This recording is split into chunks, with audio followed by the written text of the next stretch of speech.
Welcome to Solo Travel Adventures. I'm Cheryl Esch, your host. And wow, we have finally reached the end of 2025. Was it a good year for you? Do you have hopes for even more travel coming up in 2026? Well, I like to spend this episode talking about reviewing my travels and reflecting on them. I don't know if you do that, but I love to just reflect on my year in general, and that always includes travel for me. And then I look at what's trending and what's going to be the hotspots or the safest place for female solo travelers to go in 2026. I'm excited to share the list this year because it's very different than the past few years that I've been doing this list that I do always at the end of the year for kind of seeing where people are gravitating towards these new destinations. They're all pretty new to me and very excited to share them. But let me start with my year in review of travel. I did a couple trips this year, probably not as many big trips as I would have liked, but I did a lot of road trips actually. And my first one started out January. I always like to try to get away somewhere where it's a little bit warmer. Even though I live in Texas, we do still get some cold weather in January and even possibly some ice storms. So I headed out to Florida at the end of January last year, or this year, I should say, in 2025. And I got to see two new national parks for me. I road tripped throughout a lot of the Florida area from one coast to the other, basically. And I ended up visiting a lot of family and friends while I was there. And it was the perfect trip for me, starting out the year, going to warmer weather. And I hadn't been to a beach in a while, so it was good there. It was good to connect with friends and family. And then the second trip I did came in April. It was a birthday trip for myself, and I went to Iceland and had a little stopover in New York City. I will have to say, so far, Iceland is still my top favorite place. I know we aren't supposed to have favorites, but that has so far been, I have a couple that are up there, but Iceland is still at the top of my list. So if you haven't gone, it's a great time to go. There's still some opportunity to see some northern lights with all the activity going on in the sky. You could see them in Iceland. And then my third trip was in July. I did a road trip to Austin. Now that one didn't turn out as I had planned due to some flooding that was going on in the area or nearby. And so a little disappointed there. So I do have to do a redo on that trip. Even talking to my sister just the other day, we talked about me coming back down and trying to redo that trip that didn't quite turn out as planned. But nonetheless, it was still good to, reconnect with my sister and her family and another friend there. And then my fourth trip was in September. I took a road trip. It was a very spontaneous road trip. Didn't plan it, just kind of decided that week that I was going to go and didn't do a whole lot of planning about what I was going to do. I knew I needed to get out and do some hiking. And so I headed to West Texas area for some hiking in Palo Duro Canyon, Caprock Canyon as well. I hit Cadillac Ranch, and a little part of Route 66 there was kind of cool. And then my final trip this year, as you've heard in last, I think it was an episode or so ago, I talked about my cruise and just all the different countries and places I went for my cruise. So that was pretty awesome. I did hit a lot of new countries on my list, and that was a good time with my dear friend Danielle. So, and I've been doing some travel for work as well, but I'm not really counting those. But I am looking forward to 2026. I have to be honest, I haven't nailed down exactly where I'm going. So basing myself off of this wonderful list that I've created, I think I have some really good ideas and they've really inspired me. But in general, travel in 2025, it was definitely different than previous years. No more was there this revenge travel that was happening after COVID. Things have really settled in 2025. And I think there were many reasons why many people probably were pulling back a little bit on travel this past year. And just a couple little, there was obviously a lot of political things going on, some turbulence. In the US, we had our government shutdown and, budget airlines going bankrupt. I mean, there was so much, real IDs were finally landing and so many headlines that sort of may have deterred many people from, doing any kind of travel or at least minimizing their travel in 2025. But there was still lots of people traveling. Matter of fact, airlines and airfare were actually, even though they were up and down, they were historically cheap in 2025. And we saw actually several months in 2025 where, according to TSA numbers, that fewer people flew than the year before. And so things have cooled off, but there were a lot of mistake fares, a lot of cheap flights, definitely a lot of last minute airfares that were, things were happening and that you could get probably a really good airfare if you were willing to be spontaneous in your travels this past year. And, it's not an overdrive anymore. So I think there's a new attitude too to how people are approaching their travels now. And if you go back to episode 162, I talk about just in general some new travel trends. For example, doing kind of more of these why-cation type of things where it's more meaningful travel. Some sources are saying people are doing just maybe a big group trip. Maybe they're doing a big family trip. So it's a little more intentional, I think, in how people are traveling. There's also a move to going again. This has still kind of been the trend, and I've seen everybody still loves, and gravitates towards those big hotspots like Europe. But I do see a definite move away from that. So many people are getting sort of tired of the crowds and the tourism. So in this list that I have compiled using a lot of the resources, such as Photo Travel, Travel and Leisure, Going, the app for cheap flights, and a couple other resources that I've pulled from, I have found 7 destinations for 2026 that I believe are away from the hotspots. Okay, these are less known places, which is a trend that many people are looking into for their next travel, their next trip.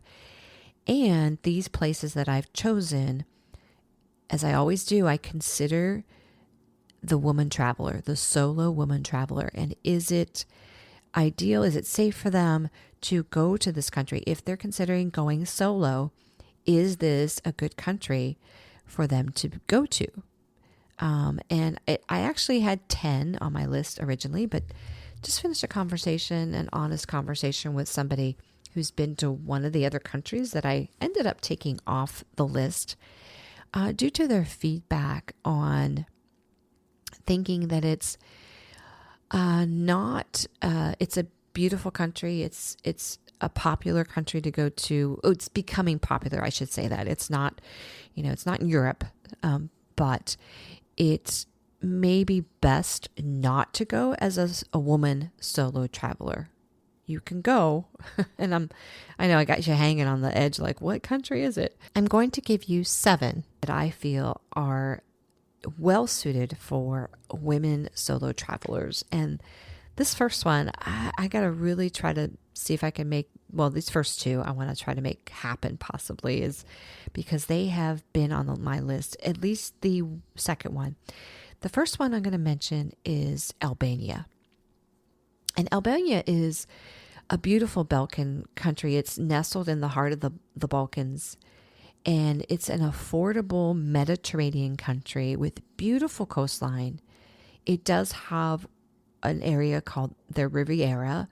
And their Riviera is cheaper than Greece and less crowded than Croatia. We know Croatia was kind of, I think, really the hotspot a few years ago. So people are still trying to get there. But Albania is less crowded. It also has several UNESCO sites, such as the historic center of Berat. It's known as the City of 1,000 Windows. It has Ottoman-era churches, mosque, and a hilltop castle. So Albania is seeing an uptick in tourism. But I will warn you, it's not as developed as all the other European countries. So transportation around the country can be tricky if you're wanting to get out and explore rather than just staying in maybe one city. But it does have diverse landscape. It's got beaches, and it also has adventurous hiking of the Albanian Alps. Actually, 3/4 of the country is mountainous. I am loving this idea because I've been wanting to get to sort of that part of, Europe and the Balkans. And so I love that it's also, more inexpensive. And I like cheaper countries. It's gotten pretty expensive to travel. I will say I was just kind of remembering that I could often travel for, X amount of dollars for a week. And that weekly kind of budget has definitely increased, especially the past year or two. So put Albania on your list. If you are into more of the mountainous, you're going to have plenty of opportunities to do stuff there, or seeing some of just some cultural things, some history in Albania. Another country that has made it on my list is Taiwan. Taiwan has such a rich cultural blend of Chinese, Japanese, and Aboriginal influences, especially in their temples, their arts, and in their general traditions. And Taiwan is a very safe and welcoming environment. It's got some stunning, diverse landscapes. You got hiking trails, hot springs, and beaches, black and white sand beaches. You can do some temple hopping and even island hopping. It has fantastic food, and it's got excellent public transportation, which we know as a traveler, it's very important that that's part of the infrastructure. You can attend, you can go to a festival there. They have lots of festivals, and if you go during one of those times, for example, maybe you go when they release those sky lanterns. That would be really cool. They also do have cherry blossoms in the spring, just like Japan does. So if Japan is getting a little too crowded, especially during that time of year where most people think, when they think cherry blossoms, they think Japan, but actually you can see them in Taiwan as well. So put Taiwan on your list. I think we're all also familiar with the infamous Taipei, modern landmark like Taipei. Most people recall that probably in a picture they've seen on the internet. And so that is Taiwan. And maybe that's why it's getting a little more popular, a little more press, is that modern landmark is being kind of out there in the social media. I've seen it a lot. So putting Taiwan, I added it because of its safe. It's safe for solo travelers, women travelers as well. And it's got such diversity. I think it would be a great place to experience sort of that blend of that culture I mentioned, and get to Asia if you haven't been to Asia. So that would be a great place to get to that continent. Another hidden gem of Central Asia is Uzbekistan. Now, Uzbekistan is so much easier to get to these days. There's actually a direct flight from JFK to Tashkent. Or if you're going from Europe, Turkish Airlines has plenty of flights to get you to Uzbekistan. And it is one of the 7 stand countries along the Silk Road. So it is colorful and beautiful. And the beauty of it is that it has lots of great history, ancient, sacred sites that you can go visit. And they're all so beautiful and colorful. And all the major cities or sites are actually connected by a modern high-speed train. So again, transportation, important, but very available here in Uzbekistan. And the best time to visit is April, May, or September, October, because it does get rather hot in Uzbekistan. But there is plenty to do. You get to one of the cities and you can do a city tour. Highly recommended you do a cooking class. If you're like me, I would love to experience their cultural dishes. And by doing that, learning how to cook some of their dishes while I'm there would be amazing, because it's not how I eat, but I would be so interested in finding that out. So put Uzbekistan on your list. It is on mine now, and I'm trying to convince my son has a friend who does travel planning, travel agent kind of group tours, and I'm trying to convince him to do one to Uzbekistan or some of the other Stan countries that I have not been to yet either. Well, although we have noticed a trend of moving away from maybe those popular European countries, I don't think my list would be complete unless I did include something from that European region, particularly more that Central European region. And we often forget. We always think Italy or France or Spain or Portugal. Those have just been so huge as far as people going and flocking to. And Greece and some of those other, or Croatia. We seem to always forget Poland. Now, I hadn't really thought about Poland actually until I hate to admit, but the show Emily in Paris, they talk about Krakow, Poland, as kind of a joke. In this, I won't give the scene up, but if you haven't watched, but it got me interested, and I had to look it up. And it's actually Poland in itself. The country has become rather popular for tourists because it offers, it is that European country that is often missed. And so it's less crowded. It does still have a lot of that rich history, a lot of vibrant cities with culture. We have Warsaw, Krakow, stunning nature of mountains and lakes. It's affordable, delicious food, and it's really a lot of great diverse experiences, from medieval squares to modern culture. Now, as we know, their peak season, because it's a little further north and it's colder, May through September is the peak season for people to visit Poland. So if you're wanting less crowds, then maybe go right before or right after that time. But some top destinations, as I mentioned, Krakow has this historic main square. It has a castle, and it has there's an area called the Jewish Quarter. And so there's also Warsaw, where they've reconstructed the old town, and there's museums there. So there's the Baltic coast, if you look at some of the other cities in Poland that you could possibly visit.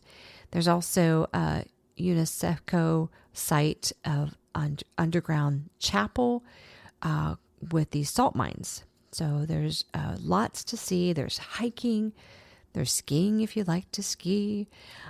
And so I have Poland on my list, and it can be another European country I haven't been to yet. I've been to quite a few of the others around it. And so I would love to check that off my list. And it is showing itself to be very safe and friendly locals as well. So another destination in Europe that is a little off the radar but becoming a little more popular is Slovenia.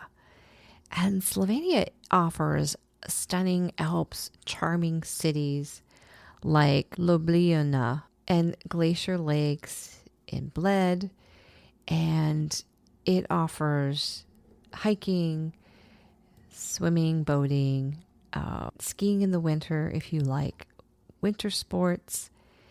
And the best time to visit is May to June, September to October on those shoulder seasons for fewer crowds, although summer is great for water sports and winter, as I mentioned, is great for skiing.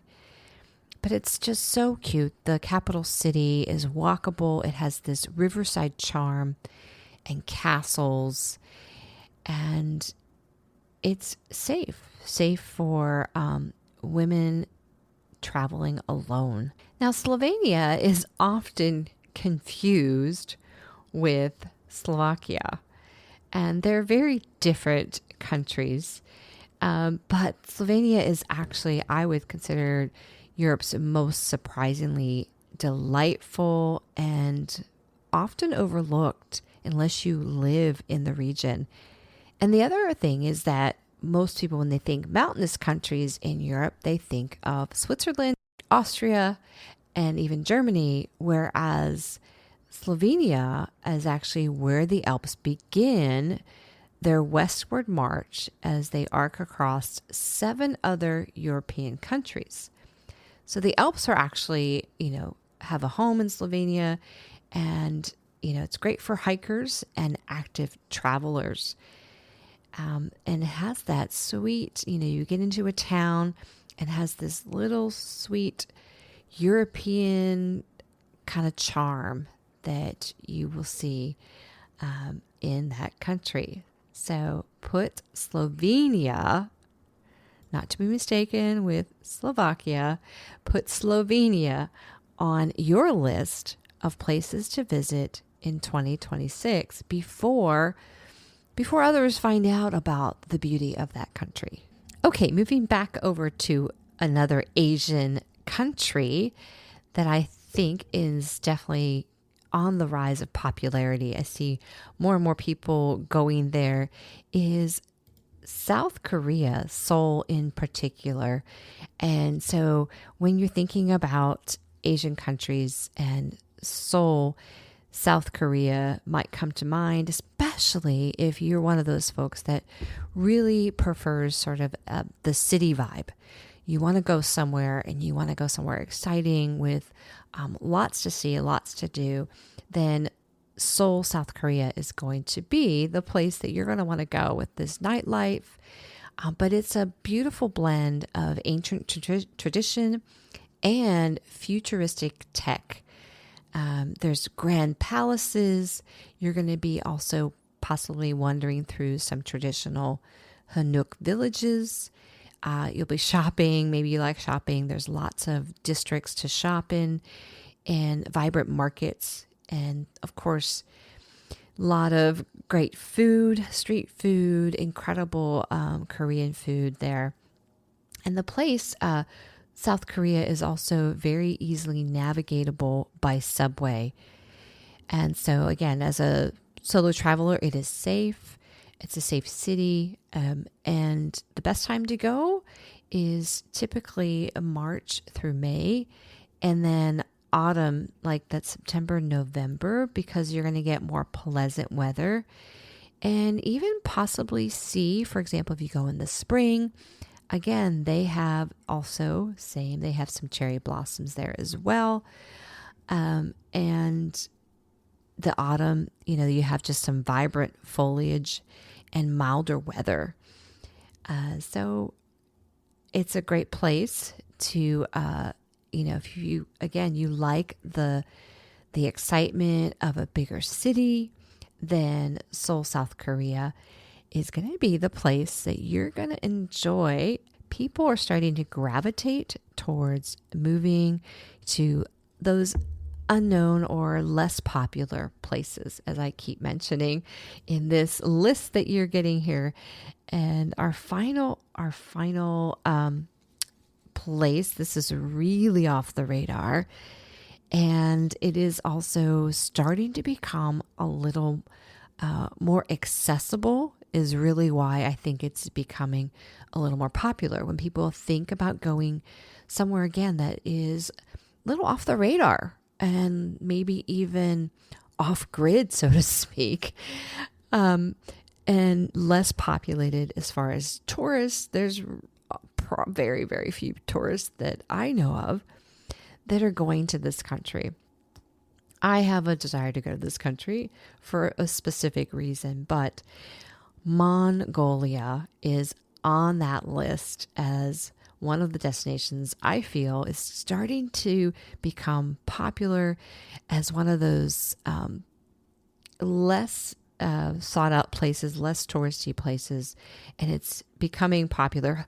I'd like you to get there before it becomes too popular, although I feel Mongolia may not ever get to that status. No offense, Mongolia, but it is very difficult to get to. But the good news is, because it is now becoming more accessible with more flights headed to Mongolia, there is more people having access to get there.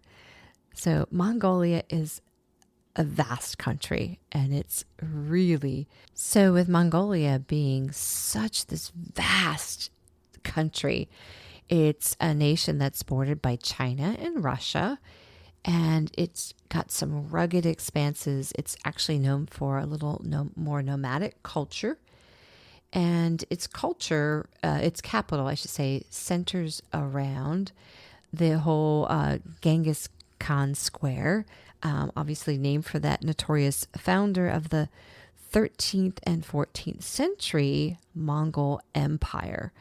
In Mongolia, there's also the Gobi Desert area. And there's also a very famous, there's these wild horses that are in Huste National Park there. And that's why I want to go, to see the wild horses. And they have some great cultural spots besides the capital. However, it can be, because it's so spread out, it can be very difficult to get around. It is my recommendation that you do a tour or connect with the tour so that you can get around to see the highlights of that country and see all the highlights, the monasteries, the Genghis Khan Square and statue complex, the national park there with the wild horses, and see the life in Mongolia, which is probably the most different than anything I've experienced. And that would be the other reason I really would love to go. And seeing such a culture that, as I mentioned in the introduction of the country, that they still have this nomadic lifestyle that a lot of people live as they move around almost very nomadically. So I know that as a traveler, we often think, oh, the nomadic lifestyle. Well, they've been doing this probably for centuries, right? And it just would be interesting to see just how they live. And so Mongolia, although it's hard to get to, I think there's more airlines that are offering more flights there, making it more accessible to people to visit and tour. So out of that list of very off the radar 7 top destinations that I feel that are going to be popular in 2026 and maybe even beyond, because they're so unknown to many people. They're not the popular sites. I think more people are going to be seeking these kind of places out as we do all sort of start to seek out these maybe quieter places that are a little more, off the radar, as I said, and maybe a little harder to get to even. But definitely, I see all of them here. I have Albania, Taiwan, Uzbekistan, Poland, Slovenia, Seoul, South Korea, and Mongolia on that list. And they're all pretty diverse and incredible, very different countries than probably what the normal person would want to go to. Do any of these 7 spark any interest in you as a place that you maybe hadn't considered going, and maybe now you will? I know several of these are on my list, and I'm not sure if I'll get to them this year. I would really love to try to get to at least one of these on the list that I mentioned to you, and be able to come back and share firsthand whether it was all it's, what I've sort of professed it to be or claimed it to be. And so I would love to be able to report to you firsthand on at least maybe one of these at the end of next year, and trying to get to one of those countries. So stay tuned, but consider these lesser known destinations next time you're looking at where you should go in 2026. Did this podcast inspire you to participate in a solo journey? Well, my hope is that all women 50 and up have the courage and opportunity to experience at least one solo trip in their lifetime. But maybe you're feeling stuck about trying it solo. With my one-on-one travel coaching program, I can help you have a transformative trip, especially for those who are needing healing. Go to my website, CherylBeckEsch.com, and check out the program. Travel is a wonderful vehicle to heal.